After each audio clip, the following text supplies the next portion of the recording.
Good morning, good afternoon, and good evening wherever you are in the world.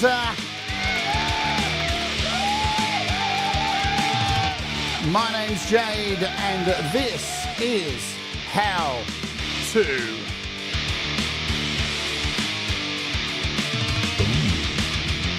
And today we're going to find out how to reverb. Yes, in this series, each and every week, we'll take a look at how to do something, the history of something, how, why does it exist, how did we get here? Today it is reverb, something that is near and dear to my heart, so let's oge, baby. Hello, welcome to the show. This is the first episode of How to Reverb, and my name's Jade, and of course, I hope you're doing okay. Hitting all the wrong buttons today. So the first of a long series. I have so many great ideas for this series to go ahead. So many ideas from people on my Patreon and ideas I already had. And I wanted to start with reverb because it is one of the things that is near and dear to my heart, because being a singer, for a very long time as a kid, I was always singing, and singing was always my thing. I just loved to scream and shout and all of that stuff.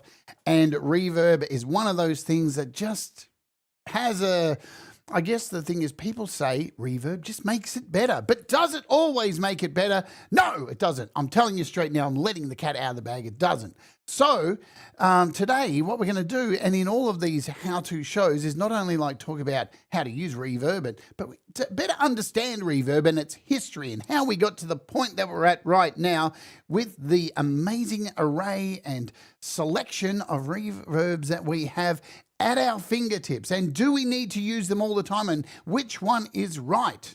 Which one is right for the right occasion? Right?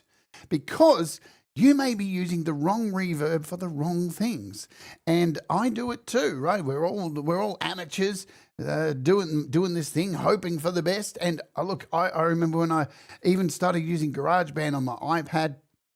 I'd come from using Pro Tools on my on a computer to iPad, GarageBand, and just it was so easy to make music. It's so easy to add things, right? Add things to.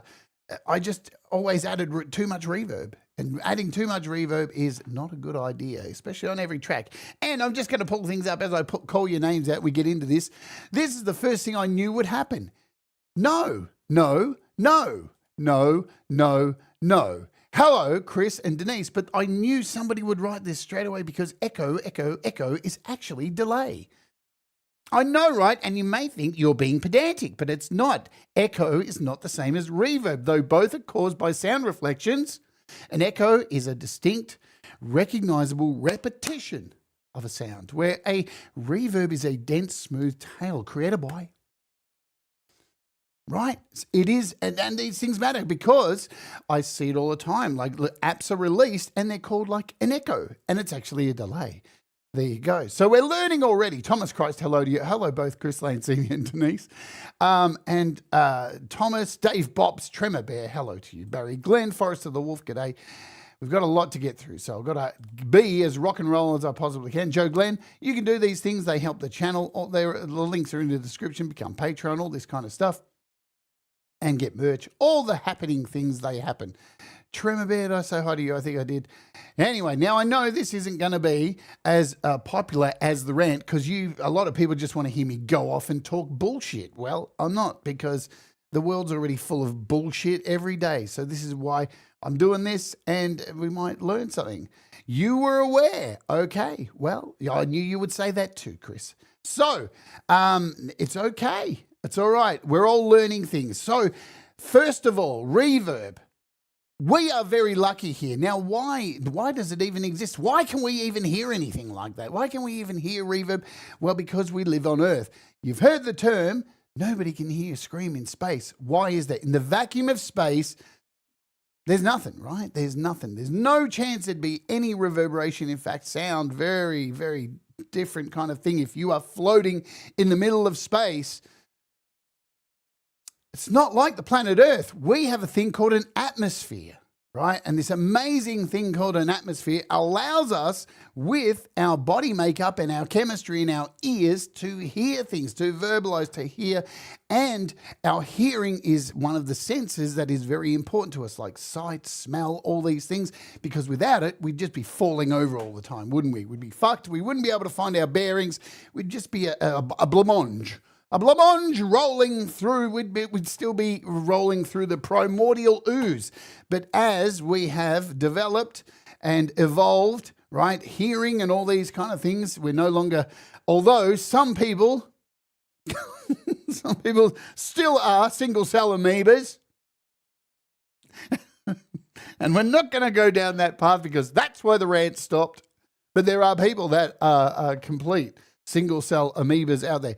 But the thing that the Earth has too is it has this atmosphere, which is essentially a gigantic reverb room, isn't it?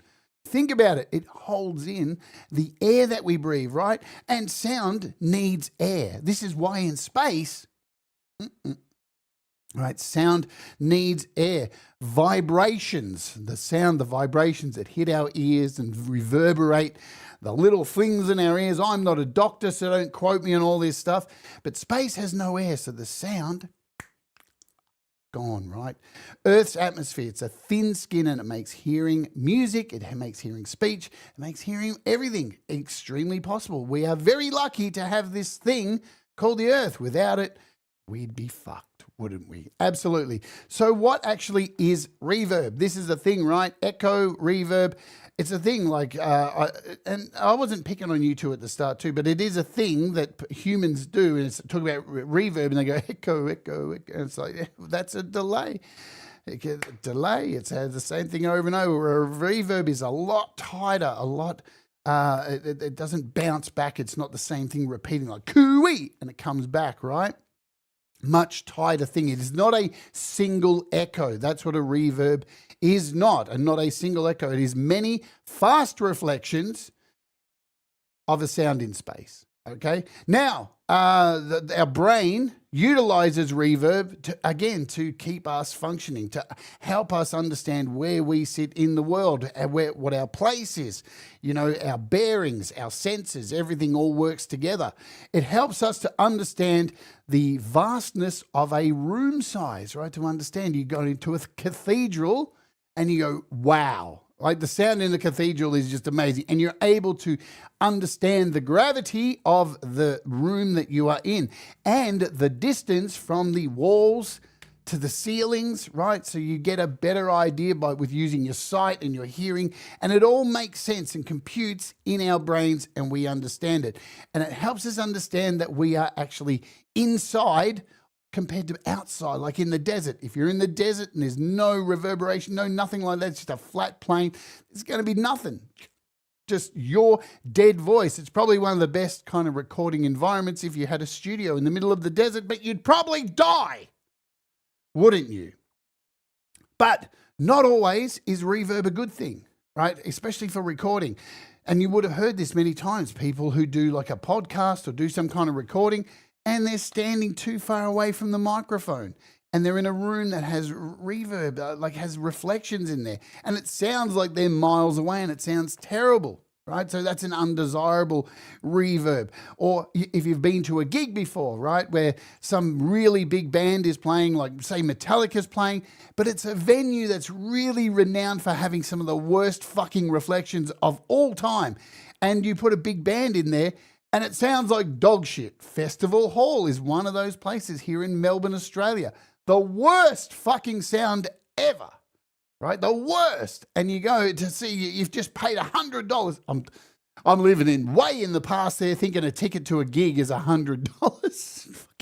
Back in my day, $100 for a gig. Hello, Professor Boomer and Carol.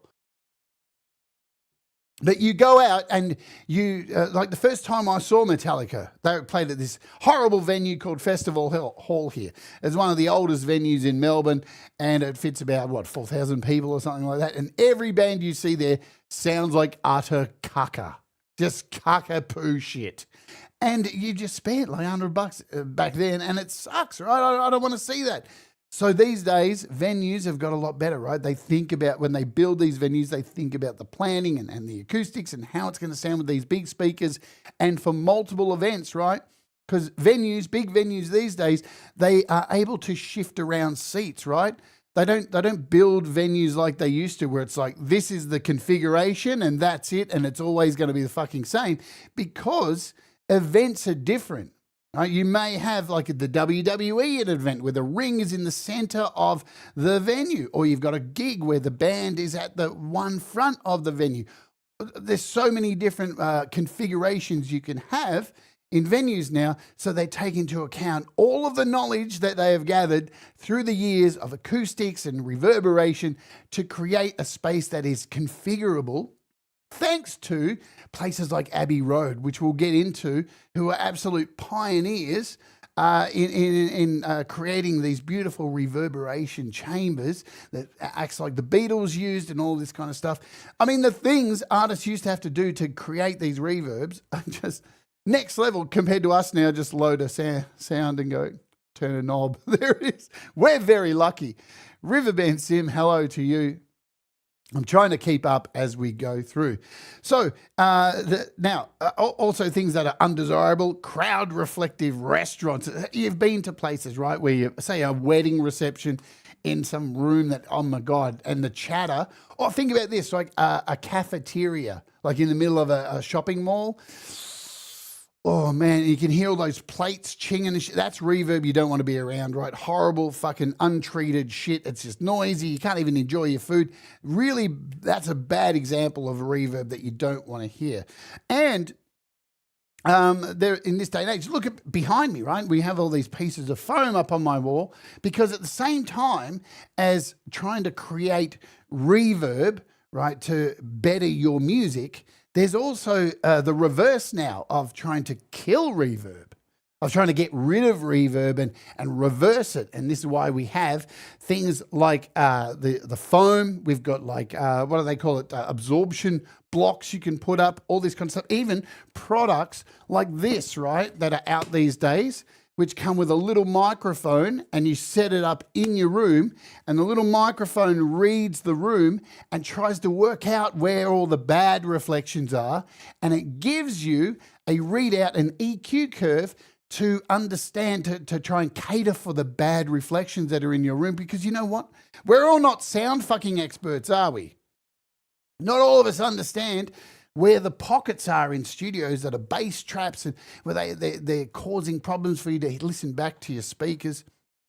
So there's the reverse, right, where you want to eliminate reverb and get a more dead, you hear the term dead sounding room, right? So why do we use reverb in music production? That's a good question, Jade. We'll have a cup of coffee first and have a moment to think about it.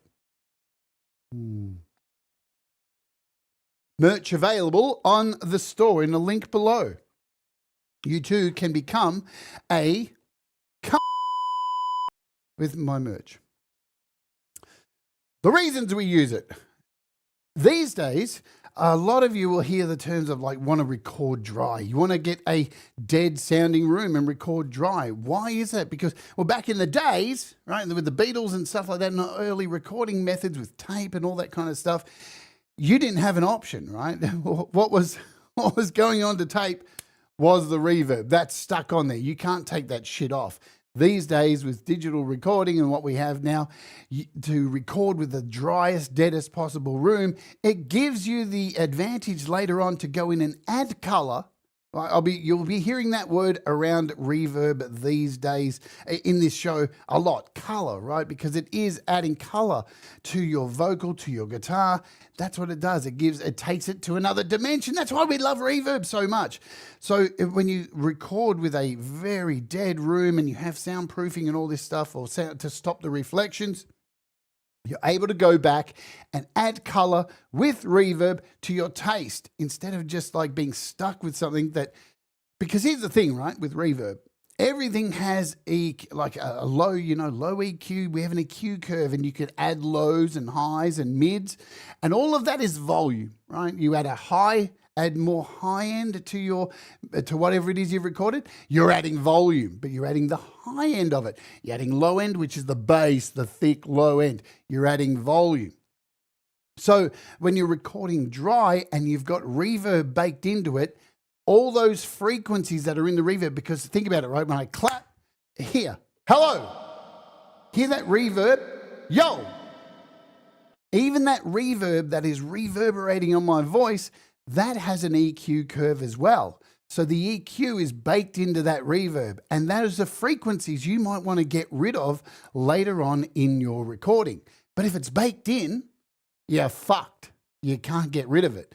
And those frequencies just in that reverb alone, right, can be horrible, can cause problems with other instruments in your mix. So this is why we say to record with as dead a room as you possibly can. Why? If you don't have treatment in your room, go inside a wardrobe and take your microphone, because the coats and blankets and stuff like that, they create a reverb. They stop the shiny surfaces from bouncing back, because that's it. This room has got paint on it, right? And the sound bounces off and comes back. Also, more reverb adds a perceived distance, right? So remember, these are lots of reflections coming back, and a bigger space with much more reverb, like a cathedral. You think about it, you go in there, hey, and you get a massive yo. You've got a larger distance and size coming back, and all the frequencies that are in that too. And that can give a sense of space, right? Because again, reverb doesn't have to be it's not an essential thing you just add, right? And go, all right, well, all my tracks are done. Now I need to add reverb to every track. No. Of course, it's to colorize, it's to add depth. And it's why it's a good reason to understand the history of reverb and how it works, is so you can choose the right reverb for the right instrument and for the right overall part of the mix that you're using, because you may be using the wrong reverb, right? And you're getting undesirable effects. Now, with reverb, you can make reverb sound closer, right? So the room's not so big, but it's a tight reverb, and it just gives you this nice little quick reflection that really sits nice in the mix. You got farther away with larger reverbs, longer reverbs. And there, as we go on in the digital world of people trying to step outside the original boundaries of reverb, we're getting more the colorized reverb, more, what's the term? I can't think of the word, creative reverb, right? Where things are added with other kind of effects and tails and jitters and all this kind of stuff to create more creative reverbs than your typical stock standard reverbs that can be created naturally, right? Because all these apps that we have now, like spring reverbs, plate reverbs, all these things have come from the natural world. They're inspired by the natural world. And speaking of the natural world, what would you say is the earliest reverb for man? You'd have to go back along fucking cave people, right? Because caves, if you've ever been in a cave, you would know the reverb in there. It's a natural reverb or echo. Remember, with things like that, it depends on the reflection. Sometimes there is a delay in these things as well too, depending on how the cave is shaped. But caves.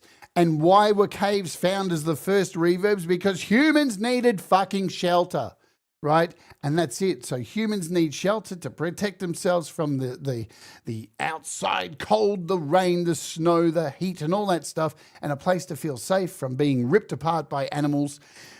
Caves. So caves not only were a place of shelter, but people soon found out within those caves, wow, what a sound. And early man, right, caves became much like we have now. It's so interesting, not a lot has really changed, right? Because people found caves with these echoes and wow, this space sounds good. My voice sounds more commanding. People want to listen more. It sounds more pleasing. And these spaces, even early man, became performance spaces, right? Gatherings for chanting and percussion and all of this kind of stuff, storytelling. or even leaders, tribal leaders who have something to say and everybody comes to listen and all of that. You've got, cave, they're in the Gary Hubs, what's going on? So it's a space where it commands attention. And not only that, right, because caves not only were a space to be safe and secure and a performance space, but they also house things like cave art, right? And firelight and the acoustics made it even more amazing, right? To witness these things. And, think about early man, not very bright, and these things were very, very exciting for them. And not a lot's changed, right? Because think about it. We go to these spaces still now and we pay a pretty penny to go in there and listen to people. Think about Parliament. They have these huge rooms where speakers stand up and argue nonsense, complete rubbish, because they're all rich. I'm not going to say it. It'll get me in trouble on the rant. Don't go down that path. But performances, we go to gigs where they set up these beautiful spaces, art exhibits. It's the same shit, right? It's just like manufactured, right? This is built to be that thing where caves were completely inspired this. And we're talking you got caves in France from the 18,000 BC paintings, Longyu caves in China, large carved cave chambers and stuff, which it's still tourist places now. You've got caves in India, famous for acoustics from 260 BC. Of course, I've got notes. I've done a whole lot of research over the last week on this stuff. If you've seen the film Passage to India, right? There's caves all the way through the film, and the acoustics in it are amazing. So caves were the original place. And then you start moving on as people start to man caves. Hello. Congratulations to this guy. See this guy here, Panda the Torture Clan. Let's do it. 100,000 subs and got the plaque from YouTube. All the hard work has paid off this guy. Well done, Panda. You are amazing. Congratulations. It's so good to see somebody who's put in a lot of hard work actually get a reward, unlike some people who just release music and then pay for a bunch of ads and then they get one and, oh, good Lord. Anyway. Don't go there. Just relax. Don't get angry. Be happy. So we move into the era of, people and buildings and architecture and all of this stuff. And we move into the understanding of designed architecture as reverb. And of course, you've got things like amphitheaters. We've got opera houses, houses of worship, churches, music halls. These are all things that in early architecture were starting to be designed with reverb heavily in mind, like heavily planned to create these spaces of beautiful reverbs where people would come. They would gather, just like the cave people in their caves, to hear people speak, to hear people make music, to hear people, beautiful choirs, to hear leaders speak, all this kind of stuff, because it sounds so nice. And you had things like Greek amphitheaters in Athens, right? Built into the hillsides, right, for projection. Pompeii before, we're dying. Before everybody died, they had the Pompeii amphitheater. What's this in 80 BC, right? Stone seating, outdoor acoustics, but still acoustics, right? Man, every time I do these shows, I spit all over my bloody monitor. So a whole lot of these beautiful amphitheaters were built.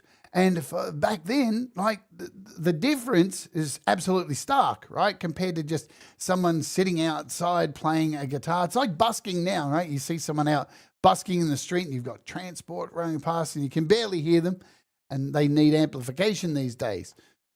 Well, an amphitheater, it's a natural, stone. It's a naturally built thing to try and amplify the sound, and you get out of that natural reverb, right? So there's so many examples I could go through.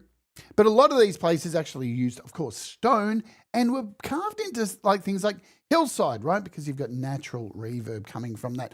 Opera houses. We've got one here in Australia called the Sydney Opera House.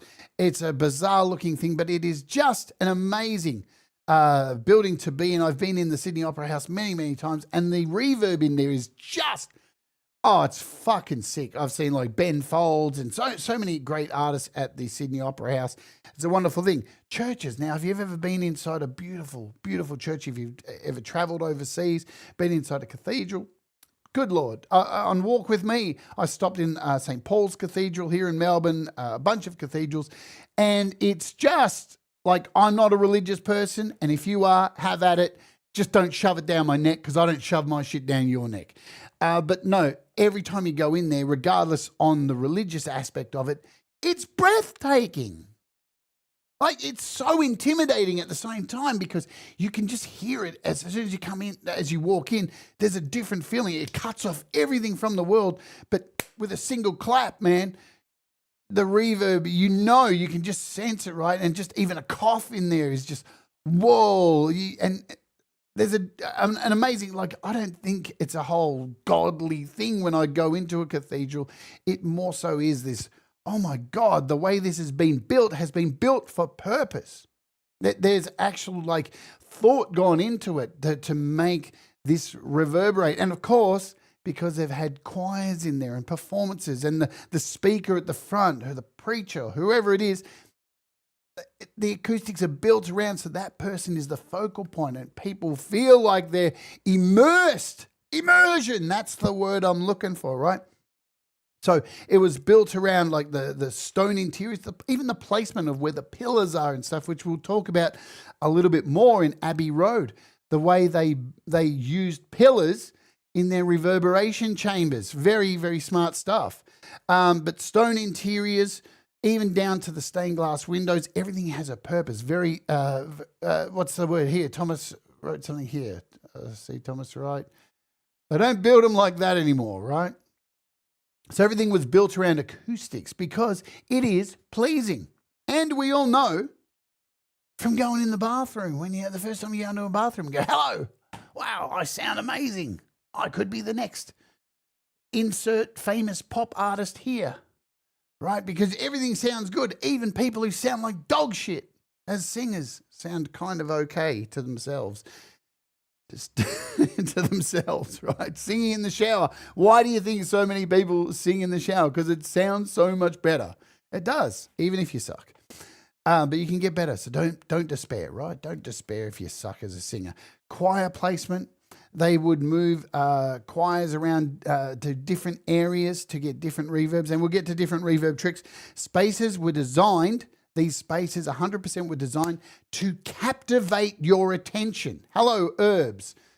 And if I've missed Lewis, I'm trying to keep up as we go. But the whole purpose of it is, again, it's that first time you hear reverb in your bathroom, it's very pleasing. Adorable. Anarchy. Hello.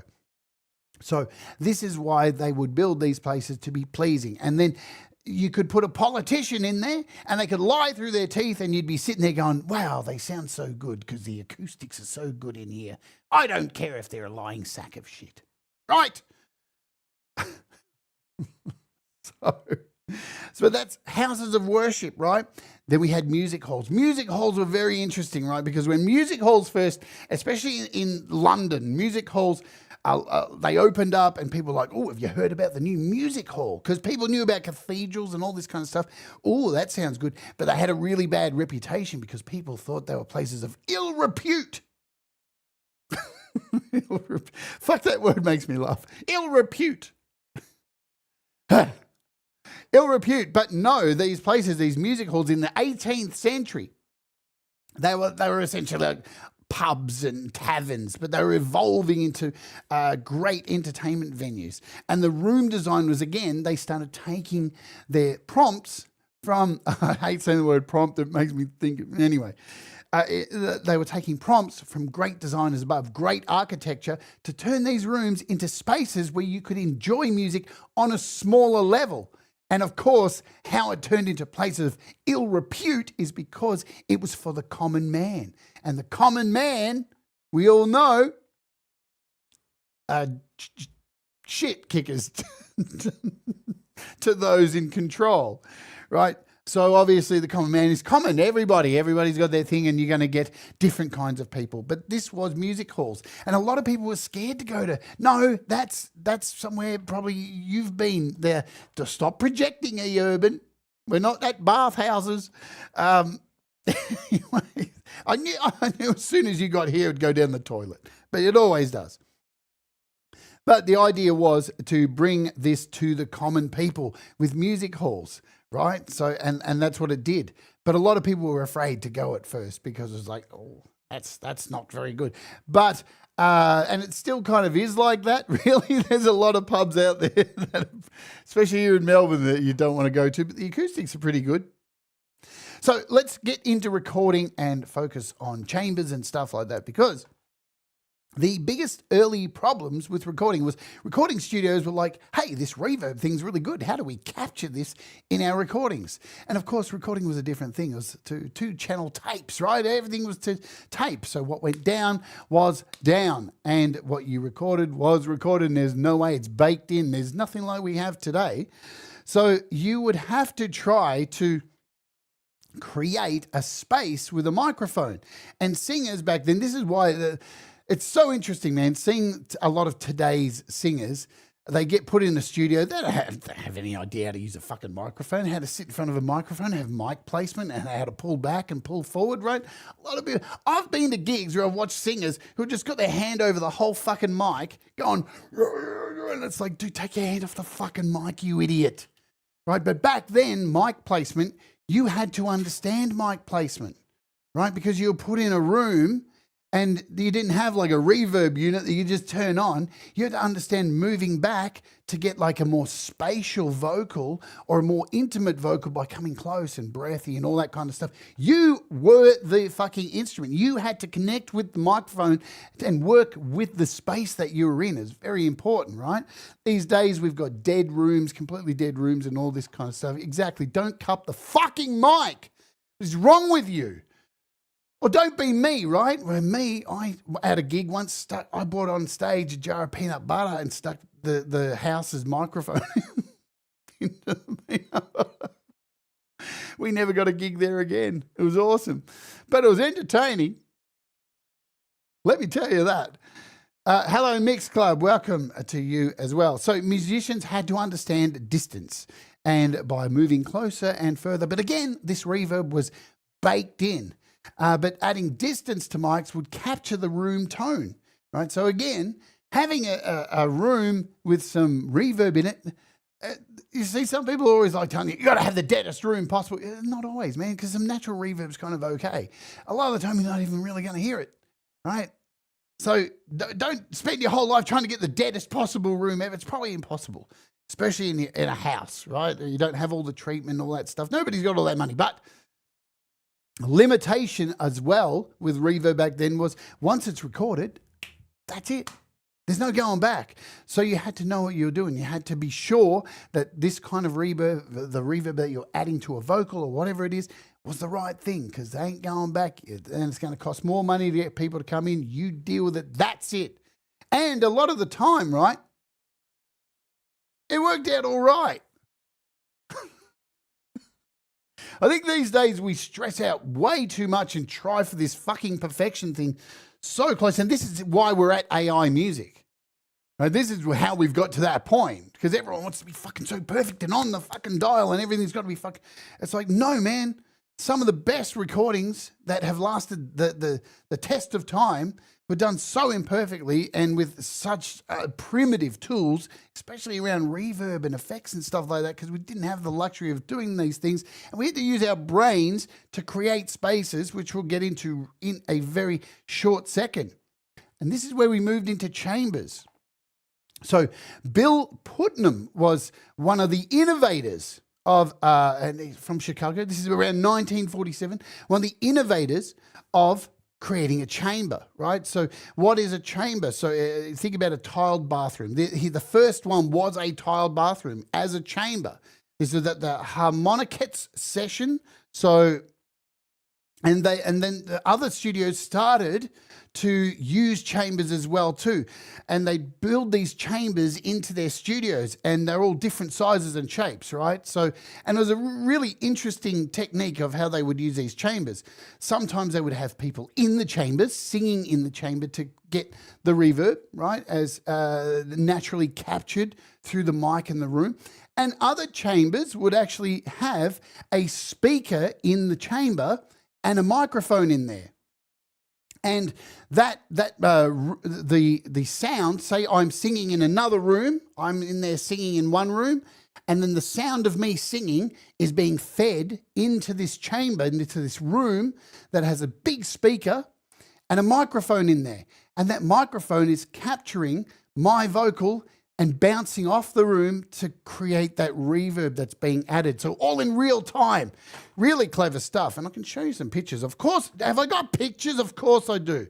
Right? So, for example, Capitol Records was one of them here.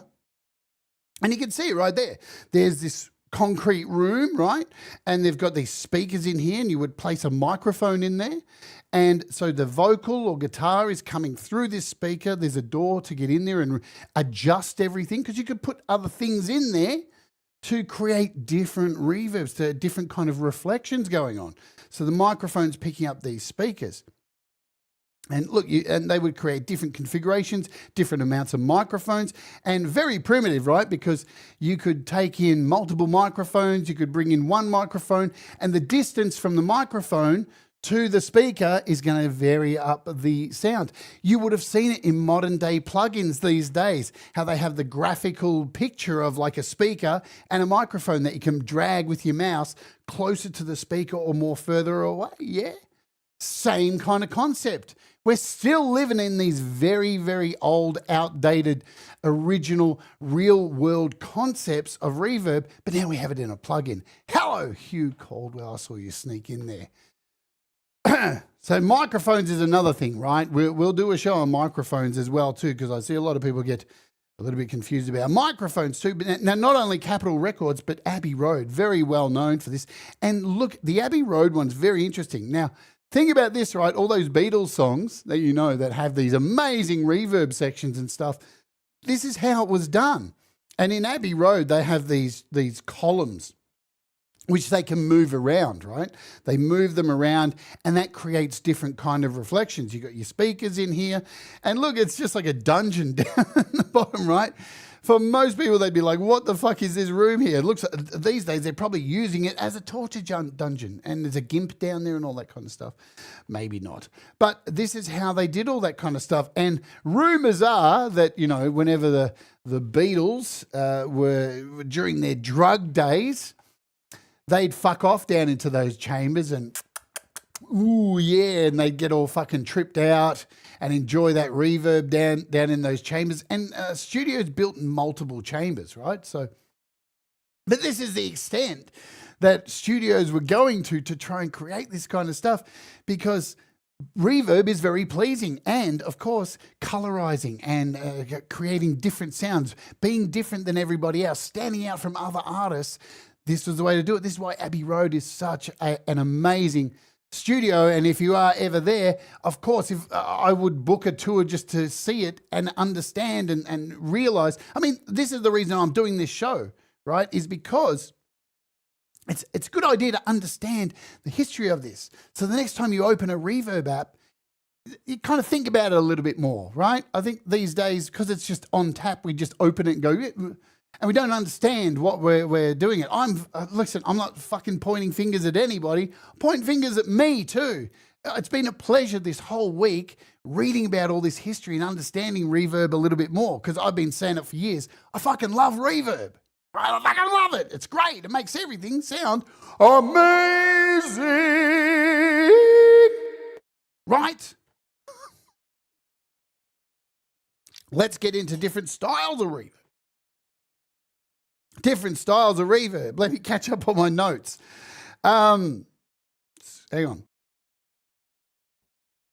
So we've talked about multiple chambers, Abbey Road, all these places, and people were experimenting with different microphones, different speakers. So the list goes on. The configurations were plenty, right? Because people were creating new microphones and all this kind of stuff, and distance is beautiful. And delays on that list too, my friend. So we talked about Capitol Records, Sunset Sound had major ones. Motown was another, had an attic chamber. There's an attic instead of a basement chamber, right? So spring reverb. You would have heard this before. What is a spring reverb? Well, a spring reverb is exactly what I'm going to show you right now. A spring reverb essentially is this. So just think about this. Think about this little box. So we've got these little tension springs going across here, and obviously sound will come in, right? We're reverberating sound. Say that 4 times fast. Reverberating sound. It comes in here. It goes through these springs, right? Because there's a sound. The springs reverberate and it comes out the other side. That is a spring reverb essentially, right? You hear these on a lot of guitars use spring reverb, right? Classic guitar tones use a lot of spring reverb. Here's other pictures of it, right? So multiple springs. You can get different kind of sounds from how many springs, the tension of those springs, the length of those springs. That's what she said, right? And we're getting into the age of now using equipment where we're trying to recreate this is analog springs, real world still, right? But we're trying to recreate these things. And you can see here the mechanism of this. This is the basic understanding of a spring reverb. Look, there is the picture there, right? So you've got an input amplifier. It goes through here. The springs, the transducers, reverberate the sound, and it comes out here, right? Not too hard to understand. And you've got things like plate reverb. What is plate reverb? Well, this is a plate reverb. So think of a gigantic piece of steel, right? And this would be either on a stand.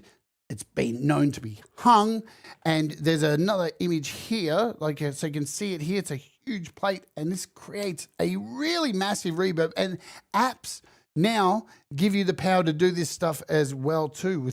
And look at the amount of work to go into these huge plates, right? That would create reverb, and you can see it's attached with a wire, right? We've got it's all connected. So this is an example of plate reverb, right? And it's a completely different, it's like making a sheet metal wobble, right? It's all about the bounce back, right? So are we back? Camera's back over here, right? There we go. So now, obviously, I'm not going to have time to go through everything, but plate reverb, spring reverbs, suspended metal plate in a box. That's basically what it is, right? Just call it what it is. A piece of metal in a plate box. It's got a transducer. It excites the plate wobbles, and it captures the vibrations. So it's trying to generate the room of all these reflections like you would be in a room or in a cave kind of deal, right? And so, but what it gives you is the power to start damping, right? Damping the sound or dampening the sound. And you'll see this in modern apps these days, the damper, and you can put dampening on it so you're kind of like stopping it and giving it a little bit less because it can get a little bit ruly. And you've got, anyway, we'll get into that stuff. Then we move to digital stuff because we want to go and look at some apps and some free ways to better understand reverb at the end of this too. We've got 17 minutes. We're doing all right. I haven't even had a vape yet. That's better. So the understanding of all this, obviously we move into, this is all analog gear, right? So completely analog, built ingenious stuff, right? The people who come up with spring reverb and plate reverbs, fucking clever minds. The evolution of reverb, it's still the same thing. But then you move into the digital world of reverb and you start getting equipment like the EMT 250, right? Digital reverb. So I have examples. I think I do. So there you go. Here's an example. Look at this thing, man. We're getting into the digital realm of reverb. So fun, man. I want one of these right now. Could you imagine how much what these would go for right now? There we go. So EMT 250s, right, for reverb. We got the Lexicon. Was this the Lexicon 224? Where we're getting into the digital space. It does look like a humidifier, actually. So we move into the digital space where they're trying to recreating these original ideas, right? Original ideas that have all come from a fucking cave. Let's remember that. All this has come from a fucking cave. It's true. It just is. So you've got, look, there's so many to go through. Eventide, Yamaha, Lexicon, all these companies came out with these great tools. Super expensive, like everything that comes out when it's new tech. Then we move into the 80s, right? The 80s. Everybody knows Phil Collins, In the Air Tonight, that gated drum reverb that goes on with his drums. I can't play the song because YouTube will claim me, right? And all that stuff. And we move into the gated sound. And then we move forward on into convolution reverbs, right? Where they can go out with a microphone, special microphones, and record the spaces. And there are so many apps that do this now. Convolution reverb. This is IRs, right? So they can go and capture a space, and you can have that space at home. You can go into a cathedral, set up these microphones, and capture this in an IR in a tiny little file that you can load up into an app, and you can have any kind of sound. It's the same kind of technology they use with this stuff that I mentioned at the start of the show, where this is totally the reverse. A piece of equipment like this captures the room and builds an IR of the room and finds all the places that you don't want the reverb to be. So this is the reverse of that, right? And people use IRs now for guitar amps, right? Guitar amps to capture cab sims and all this kind of stuff. Well, convolution reverb is that kind of thing too. And you can capture, like, it depends on what you want to capture. You can capture cathedrals, stairwells, and who hasn't, as a guitarist, ever come across a beautiful fucking stairwell, right? I lived in a pub for many years. The Art House Hotel, rest its soul, no longer exists. I lived there for many years. Hello, Pete Johns.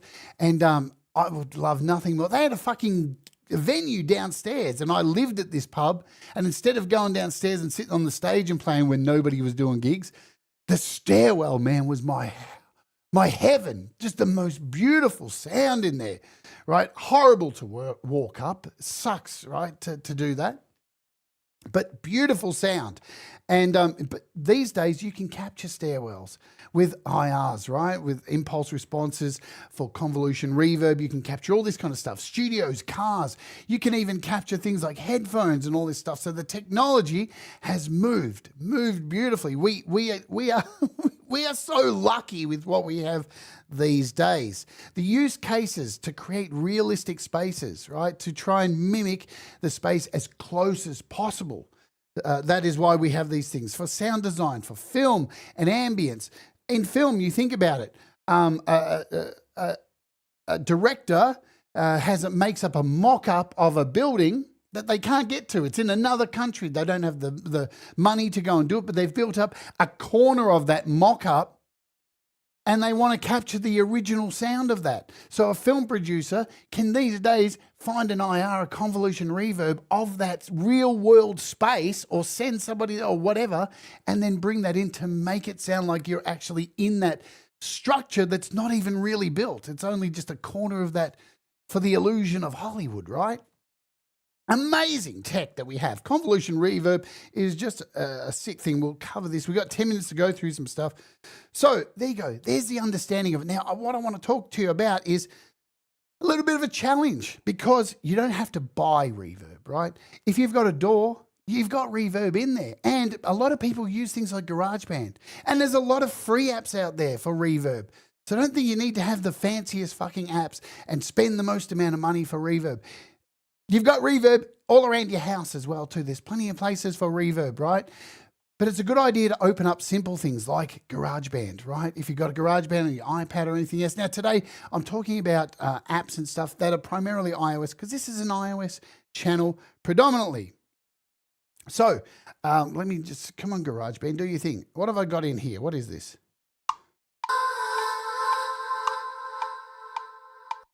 Okay. Let's kill this. Here we go. I've got something in here. I'm just going to kill these. Get rid of this. Delete, delete, delete. So in GarageBand, right, you've got, what is this sound here? I don't know what that is. So I've got some kind of thing here, but the idea is to come in and search for reverb, because in here you have effects already in here, right? Track echo. Remember what I said at the show? Echo, echo, echo is delay. Reverb. And what's good about opening something simple like GarageBand Reverb is it's simple to understand. There's not a lot of controls. Not a lot of controls. See you later, Mix Club. Thanks for hanging out. Right? You've got the reverb time. What is the reverb time? Well, that is the space. Right? How big is it? How big is the thing going to be? The spread. Let me load in something here. In fact, what can we load in? Quickly, what can we load in? What about I just quickly get this guitar here? Because I'm in a studio, aren't I? So everything's kind of just set up to go, I think. I should have been more prepared for this. But we'll get to AUM in a tick. I've got a mic set.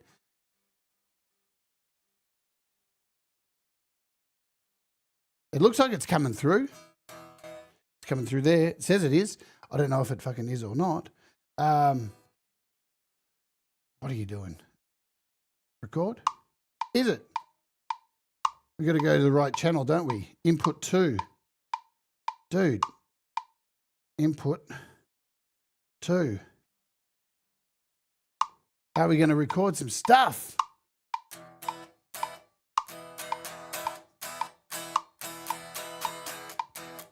It recorded something, and that's all I want. Even if I can't hear it right now, that's cool. So, here's our reverb. Can we do a loop on I haven't used GarageBand forever. Reverb time. Notice it adds 20 seconds to this, right? So we've got 20 seconds. That is the space, the reverberations, the multitudes of reverberations. And what I'm just trying to say here is every door has a reverb, right? So you don't have to get a better understanding of reverb, right? To just start simple, open up very simple. Most doors have reverb in it. All doors have it, and most of them, the basic reverb is simple enough for you to understand what is going on, right? But I have some other examples here of just some cool apps. So this I'm going to do with vocals here, just to show you the variation of stuff. Okay, let's bring in this mic. So I've got a mic here right now. Now, many of you would have heard of this one by Eventide called Black Hole.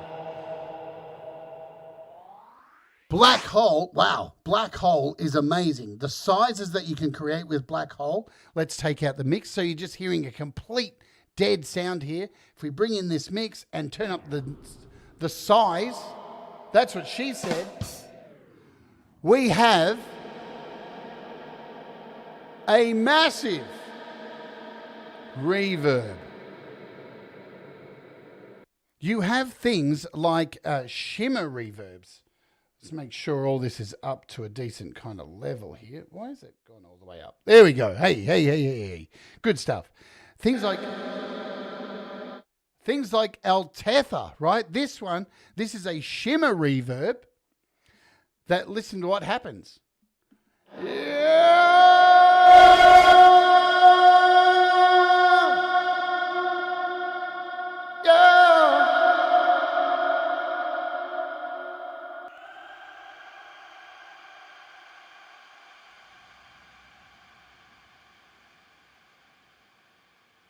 And this, let me turn on this mic, and this is what we call a shimmer.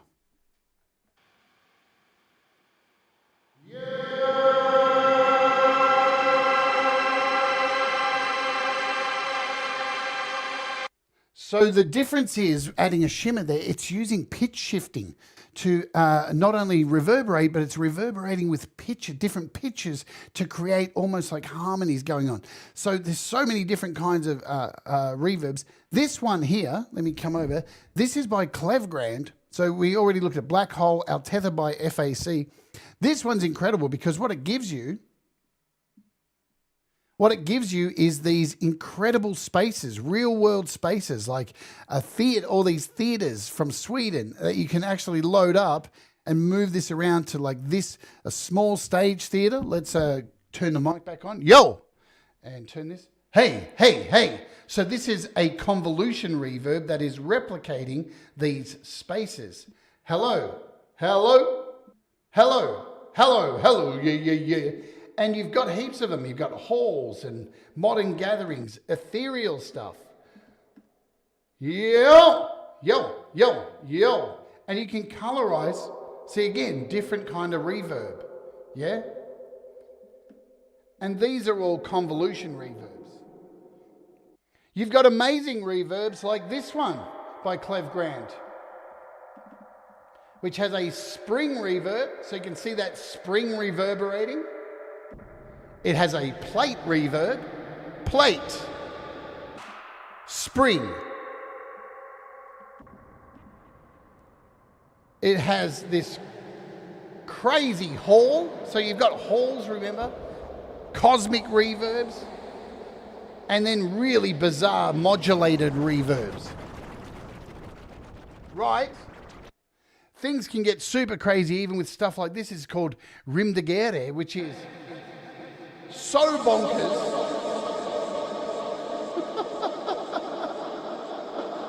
Yeah.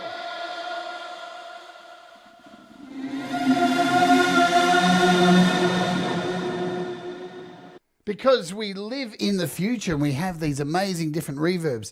Again, a convolution reverb, something like Alter Space, where you can just choose a space. You can actually add your own convolution reverbs to these. And look, there's so many in here. Large halls, if we hit double tap, is that how I do it? It's been a while. We got to set it. So set. Yo. Yo, yo, yo, yo, yo.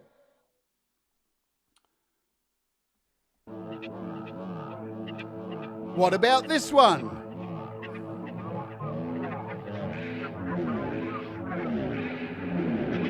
Hey!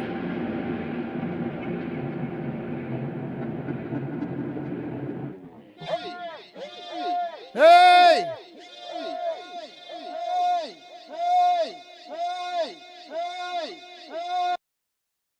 So that one's called Space Fields, and again, really wild, out of control reverbs. There's so many of them, but there's also lots of simple ones as well too. If we introduce this mic over here, you've got simple stuff like this, which is going to explain things a lot easier, like room size, right? Let me just turn this off.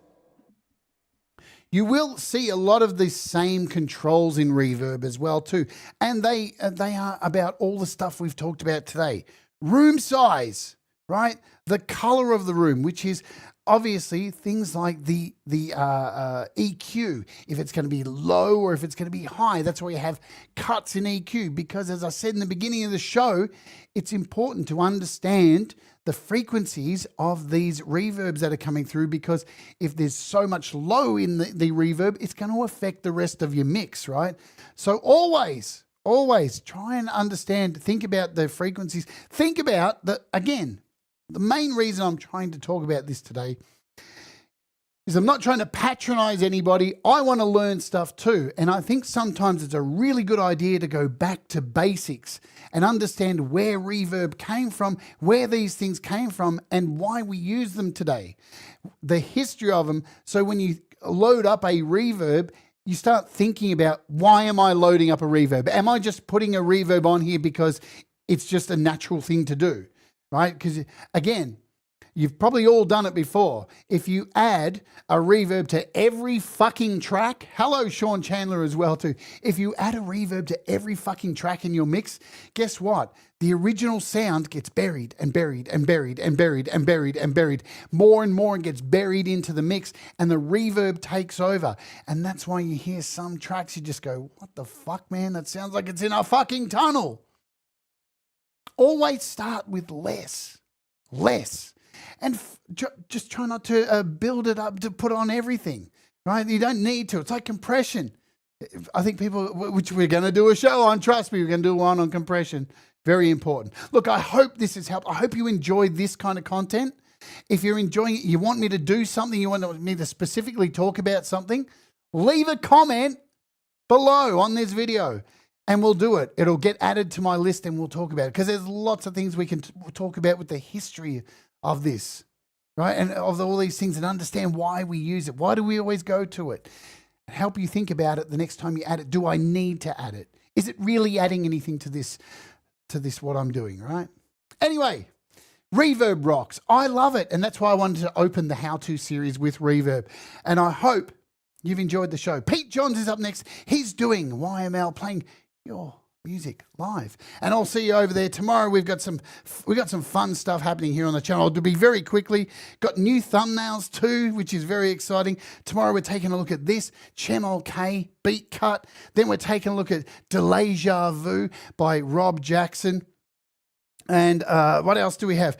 I think this is happening too. Pro C3, a wonderful compressor. And I think we're rounding out the show this week with an awesome interview with Summer Woods. So stay tuned to the channel. Lots of great stuff coming up. Love you all. Do all the things that make you happy. And we'll see you over at Pete's. Let's Oge.